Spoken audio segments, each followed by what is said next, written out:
का हरकत घेतोय महापालिकेला आम्ही सांगतोय की बाबासाहेबांचं तुम्ही भीमसृष्टी पाहू शकता. भीमसृष्टीच्या मागे जो भूखंड आहे तो माता रमाई स्मारकासाठी वॅकंट ठेवलेला आहे. ह्या रस्त्यावर पोलीस स्टेशनचं आरक्षण टाकलं आहे आणि त्याचबरोबर बाजूला जो भूखंड आहे तिथं बस टर्मिनस असं हे आरक्षण ठेवलेलं आहे. बघा, 14 एप्रिलला लाखो अनुयायी बाबासाहेबांना अभिवादन करण्यासाठी या ठिकाणी येत असतात. बाबासाहेबांना अभिवादन केल्यानंतर हा परिसर ते लोकांनी व्यापलेला असतो. हे रस्ते ब्लॉक असतात. हे रस्त्यांवर जाण्यासाठी येण्यासाठी जागा नसते. इतकी लोक पायी या ठिकाणी महाराष्ट्रभरातून या ठिकाणी अभिवादनाला येतात.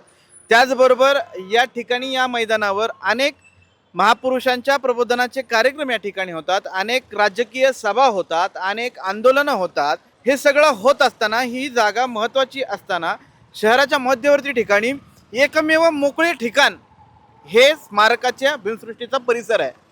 असं असताना महापालिकेच्या अर्धवट डोक्याच्या लोकांनी या ठिकाणी पिंपरीमधलं हे पोलीस स्टेशनचं आरक्षण या ठिकाणी टाकलं. जो रस्ता आहे, जी जागा आहे तिथं बसेसला, लोकांच्या गाड्यांना, रहदारीला जागा लागते.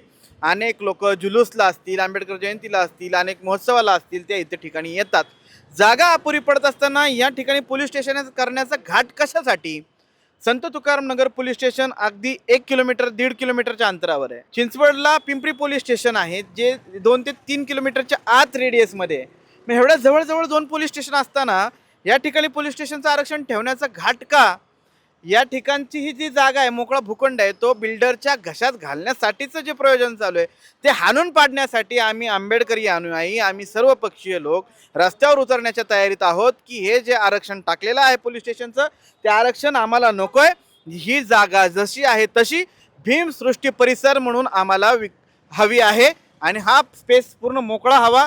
रमाईचं स्मारक व्हावं, रमाईच्या स्मारकामध्ये समाजाला हवे त्या गोष्टी व्हाव्यात आणि राहिलेला हा जो जवळ मोकळा परिसर आहे जो आहे तसा सुव्यवस्थित महापालिकेने ठेवावा. त्यावर कुठल्याही प्रकारचं आरक्षण ठेवू नये.